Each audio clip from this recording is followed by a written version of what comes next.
joining us. How are you today? Very good. Kenny, thanks for having me on. Not at all. So, just to give a little bit of context, Paul's book, I downloaded this via Audible a little while ago, and now I religiously read or sorry, listen to the book on a regular basis every quarter because it is just genuinely a very in-depth book that gives people another viewpoint of how to sell a product or a service. So, Paul, we're going to jump straight in, and I'm going to ask you to tell us a little bit about how you got into selling. Yeah, so probably three parts of my career got me involved in sales. So first of all, I spent 20 years of my career at the Procter and Gamble company in various roles and responsibilities. But two of my assignments there were on our two largest sales teams. So Okay. our sales team that calls on Walmart and Sam's Club, the largest retailers in the world. That was in Bentonville, Arkansas, in the States. And then I was on our sales team calling on Costco, the warehouse club store retailer. Hmm. So I spent 7 of my 20 years on those sales teams, Fantastic. doing various roles, not necessarily in the sales person role, but in the supporting roles on those teams. My most direct um, experience in selling is just once I left the company 8 years ago and went on my own as an author and a speaker and a trainer is as an entrepreneur is selling myself, right? Yeah. So Yeah. when you're in business for yourself, you do everything. You're the salesperson, you're the marketing person, you're the product supplier. You do it all. But I'd probably say that I learned the most about sales in doing the research for the book that you just mentioned, Sell with a Story. So I interviewed professional salespeople at over 50 different companies in several countries around the world. I'm not sure if I got Northern Ireland in there. Apologies. Maybe next time. In fact, maybe it'll be you. Hopefully. Um, Hopefully. yeah, yeah. So, but then I also interviewed professional procurement managers, right? Professional Ah. buyers all over the place. Because who better to tell me what sales stories work and which ones don't than the Yeah. professional buyers who listen to salespeople tell stories all day. So that was probably a year and a half of doing some pretty serious research for that book. And while it was certainly nice to have personal experience, both selling myself and being on a professional sales team at a multi-billion-dollar company, doing those one-on-one interviews with salespeople and buyers is probably where I learned the most about sales. Mm. Mhm. Brilliant. So that's been your sort of experience, and obviously it's led to this fantastic book that you've been able to write. So all of these experiences, would you say that there's been any challenges that you've faced over this sort of career that you've been on in sales? Well, I'm certainly facing a big one right now, right? Depending on when people see this video or hear this podcast, we're right in the middle of the COVID-19 pandemic Yeah. all over the world, and certainly in the U.S. And that certainly creates quite a challenge for somebody like me, who, while I'm an author, which I can write my books at home. I don't need to be out in public to do that. I make most of my income from speaking and training engagements, which are almost always face to face in Yeah. person. And so that business has just completely shut down because it's required by law, right? All of these public seminars and everything have been closed. So that Crazy. has created quite a challenge for me. I'm trying to figure out how to, shift my business to online and virtual training. So I'm buying a lot of equipment and, fancy video cameras and green screens and, learning how to use all of it. And so, yeah, it's a whole business model shift. So this has clearly been the biggest challenge I've faced in the last 7 years. Wow. And how do you find? Obviously, you've got the equipment. You ban all of this stuff to get yourself up and running. As you can see, I'm from home, so I'm sitting on the Yeah, couch with this bright red flowery pattern. yeah. Um, so I'm still trying to adjust that as well. Green screens have been ordered and things like that. What has been the toughest part of all of this? Have you been trying to educate yourself on how to get this going? What does that consist of? Yeah, so the educating and learning has been probably the easier part. I mean, I'm watching a lot of YouTube videos. And I've been podcasting for a few years. So, for audio equipment, I'm pretty. I've got a lot of understanding of that and how to Yeah. edit, audio. Translating that into video is a little bit of a learning curve and requires some different equipment. But learning how to do that is, I'd say, the easier part of the equation. The harder part of the equation, of course, is getting clients to want to do a virtual training session when what they're used to is a live face-to-face session.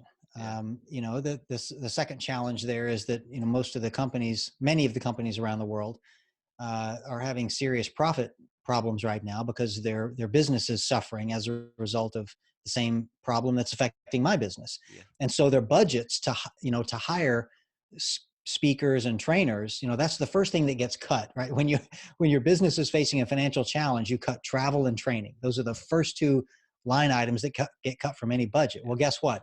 I'm training. Yeah. So that's the hardest part of it, is this selling, convincing people to move forward with their investment in their people through training, but just do it online instead of in person. That's harder.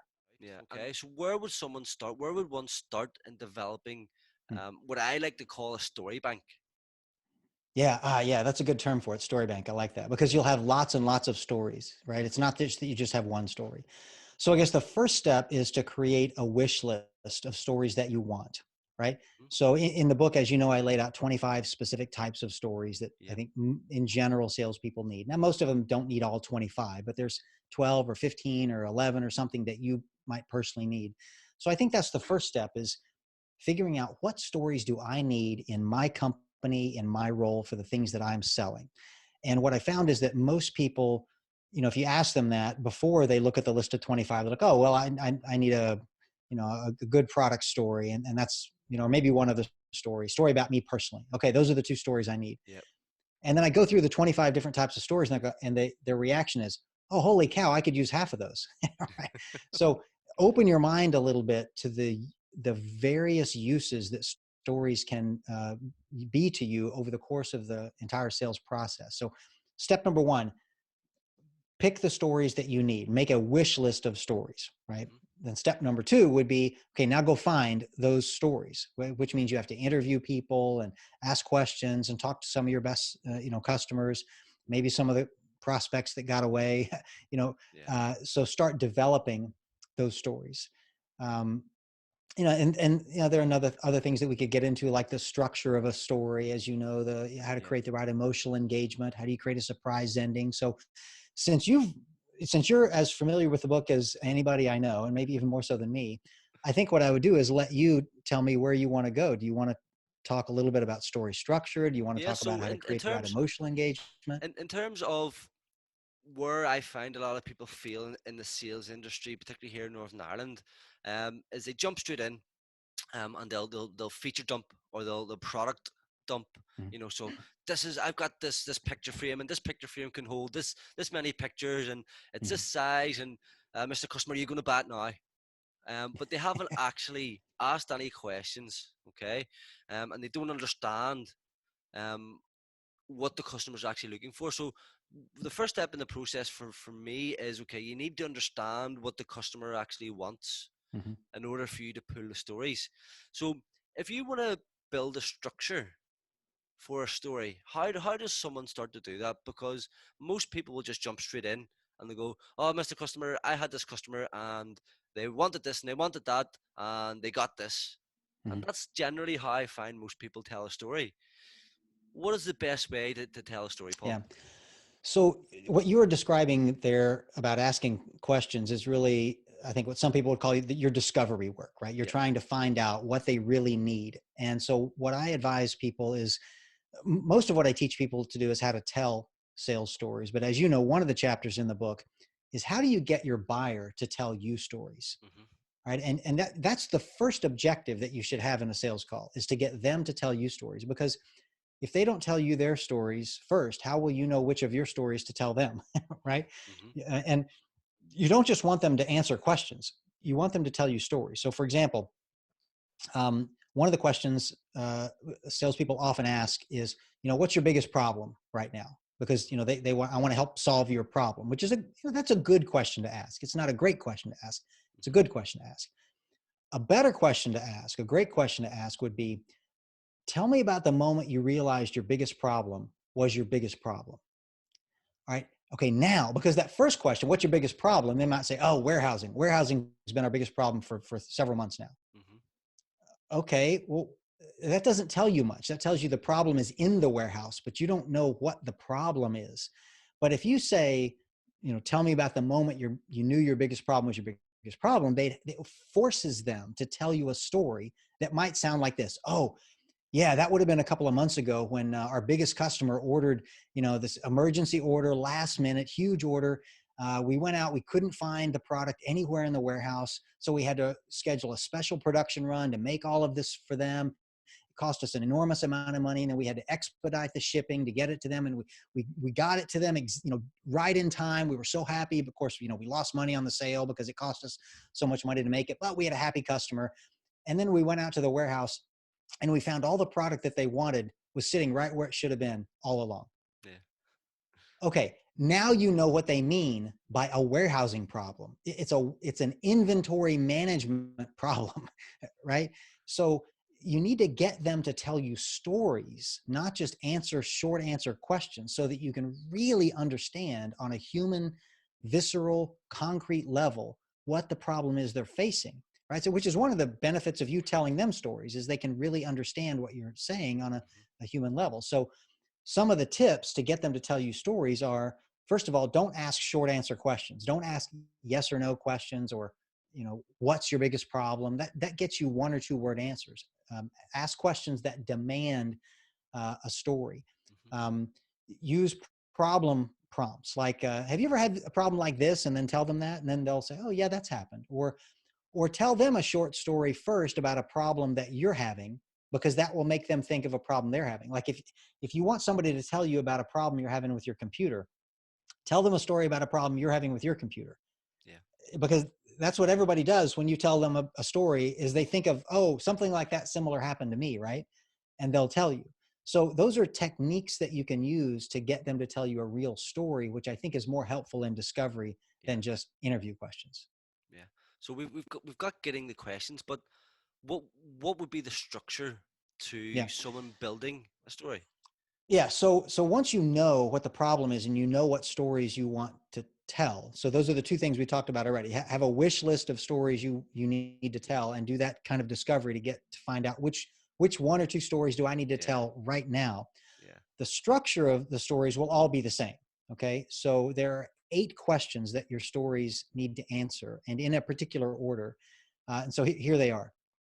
First is, why should I bother listening to your story? Hmm. Right? That's the first question you've got to answer, or they might not listen to your story. You got to give them a reason in the first 10 or 15 seconds to be interested in listening to the next 2 minutes, or they might Yeah. just check out. So once you've answered that question, you've kind of earned the right to answer the next 5 questions. Where and when did it happen? Who's the main character and what did they want? What was the problem or opportunity they ran into? What did they do about it? And how did it turn out in the end? Right? Now, that should sound like the natural flow of a story, because it, of course, is the natural flow of a story. But if you're doing the math, there's 2 left, right? So number 7 and 8. So when you're done telling the technical parts of the story, then the last 2 questions you got to answer are, what did you learn from it? That's from that experience or that story. And what do you think I should go do now? The buyer. So that's your opportunity to recommend either that they buy something, or that they move forward to the next phase of the sales process, or schedule another meeting with you, or whatever it is you want to happen at that point. So those are the 8 steps, the 8 questions your story needs to answer. So that's a structure of a story, and all your stories should follow that same structure. The stories will be about different things and will have different lessons and different recommended actions, but they'll all follow the same structure. Okay. So on that note, so you've obviously got to get questions ask the story, tell a story to get a question, and get an answer. Then you've got the structure of a story. Um, is there any specific types of stories that you've come across that work quite well at different stages of the funnel? Yeah. So what I'd be happy for you to do if you're interested is, I'll send you a link and you can post it to the list of all 25. We probably don't have Yeah. time to go through Oh, all of happy them here, days. but Yeah. I'd be happy to have you to borrow that. In fact, I think on my website, I've got examples of a lot of them, maybe not all of them, but Yeah. anyway, Yeah. they're all in the book. So the Sell with a Story book, there's one example of all 25 different types of stories, as you know. Okay. But yes, some of the, I think the most important, there's probably three or four out of the 25 that I think everybody really, really needs to have. So one we mentioned already, which is the problem story, right? Mhm. So it's a story that illustrates the problem that your product or service solves. And that's an especially important story if your customer, your prospect doesn't even know they have a problem, Okay. right? You're showing them, here's the problem that you probably are having and you just don't even know it. Okay. And by the way, I've got the solution for it. Um, Another one that's I think is really important for everybody to have is a founding story, right? You need to be able to tell the founding story of your company because it humanizes the business that your customers are doing business with. So it's not just this big corporate entity that's impersonal. Um, so that's another important one. Gosh, probably my favorite is the how we're different from our competitors story. So some people might call that a marketing story. So it's Yeah. a story about how you're different from your competitors because guess what? You're not the only company that makes what you make, right? Yeah. Your clients have an opportunity to buy whatever you sell from other people as well. You need to be able to explain to them how you're different and preferably better than those and not just listing your features and benefits, as you said earlier. Anybody can do that. And that's probably already on your brochure, on your website. They probably know the list of features and benefits already. You need to be able to tell them a story that helps them see the features and benefits, not just read them or list them out, Yeah. right? So those are probably the most important three, I would Yeah. guess. I would say for me personally, my favorite kind of story is the customer story, um, because Customer you, success yeah, story. customer success stories. Because Yeah. what you can do is you can actually frame, okay, this is the outlay, this is the problem that they've had, Mm. and this is what we have done. This is the process that we have followed to help them, and this has been their outcome. That's generally how I would sort of tell my customer Yeah. success stories. Um, and I think they're fantastic because it gives you as a sales professional every opportunity to tell you what your business does, to tell them Hmm. how your business has solved the problem, to tell them about the customer's business as well. Um, and again, you can pick from different industries and create your own what I call a story bank for that Yeah. specific industry. So yeah, I think you're completely right. There's different stories and there's different ways to tell stories, and there's different parts of the sales process where you do tell stories as well. So thank you very much for summing all of that up for us, Mhm. Paul. What I want to move on to now is I want to ask you, what would you change about how people are selling, or that you have seen people selling? Again, drawing from your experience as a trainer, Mhm. I'm sure you're you're dealing with lots of different sales professionals every day. Yeah. Well, it'd be no surprise to you. I would have them tell more stories, but not too many. So, in fact, one of the things I think people take away from a training course of mine that I don't intend for them to take away is, oh, see, saying I need to be telling stories all the time. And that's not the case. In fact, I'll give you a number 10 to 15%. 10 to 15% of the words coming out of your mouth should be in the form of a story, I think. During a sales call, on a discovery phone call, on your website, in emails, conversations around the office, at home, same, right? It's not all the time. It's in fact is less than half the time. In fact, it's much less than half the time. It's 10 to 15% of the time you should be telling these stories. Um, and because I think but I think most people at work do it between 0 and 2% of the time, Hmm. and that's not nearly enough. But 30 or 40 or 50% would be way too much, right? If you're constantly telling stories, the impact of those stories is going to be much reduced, right? It should be the minority of your time. But if so, so let's just carry that math out. Yeah. In a 1 hour meeting, if you had a 1 hour call with a prospect, 10 to 15% means 6 to 9 minutes. 6 to 9 minutes out of that 1 hour, you should be telling a story. And these stories are like 2 to 3 minutes long, right? Hmm. So you might tell 2 or 3 2-minute stories during the course of that 1 hour. That's it. And those are going to be the most memorable and effective 6 to 9 minutes of that 1 hour. But if you spent 60 minutes telling stories, they wouldn't be very effective. Yeah, yeah, completely agree with you.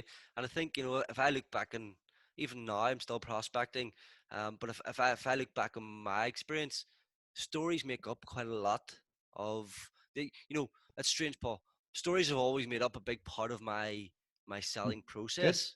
Um, but it wasn't actually until I listened to your book where I actually went, whoa, some of the stories that I'm telling is completely wrong. And some of the stories that I'm telling is actually taking my sales process down the wrong path. Mm, Um, so it was quite mismatched, and actually listening to your book mm, gave structure to the storytelling process, good. which was very, very beneficial. So listen, but I think we've actually captured quite a lot there and some Mm. fantastic tips. Where can people find you if they're looking to reach out to you, and what types of people are you looking to speak to at the minute? Yeah, thank you. So probably my website's the easiest way for most people to get in touch with me, which is leadwithastory.com. Mhm. Just the name of my first book. I never got more creative after that with website names. Yeah, and everything's there. All links to all my books are there and the training courses I teach and things like that.